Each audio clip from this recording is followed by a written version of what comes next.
Obama suddenly silent on shooting after sick connection to him was found in killer's hotel room.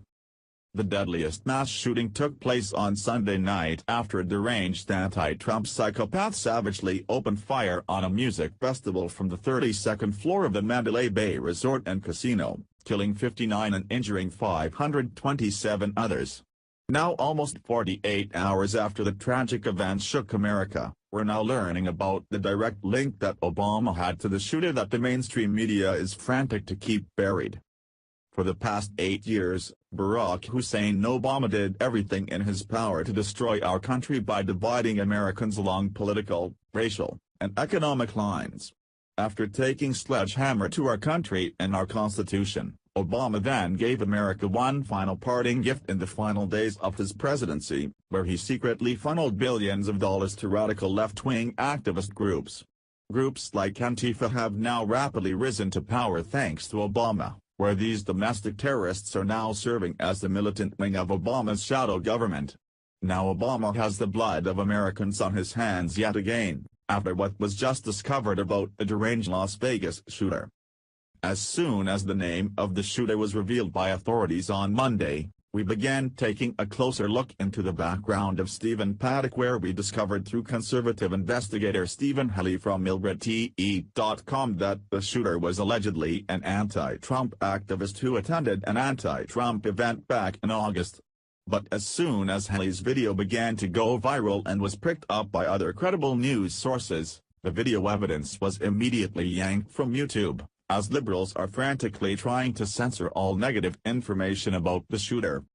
As the liberal media tries desperately to paint the shooter as a right-wing extremist, the latest groundbreaking detail we just learned about the shooter as well as his direct ties to Obama will be an absolute nightmare for the lying and crooked media to contend with. Inside sources within the FBI hostage rescue team that they are now revealing that they found Antifa propaganda littered throughout the hotel room, an unfortunate fact for Obama, who was busted by congressional investigators several months ago for funding radical left-leaning groups. Obama's Benghazi partner in crime, Hillary Clinton, has blood on her hands too, as she was busted for giving Antifa terrorists around $800,000. Although liberal fact-checkers like Snopes will try and deny this as the truth. The time for scoffing at Antifa, who many disregard as kids playing dress-up from the headquarters of their moms' basements, is over. Thanks to the funding they're receiving by Obama and pals, one of their very own members was able to pull off the deadliest mass shooting in United States history.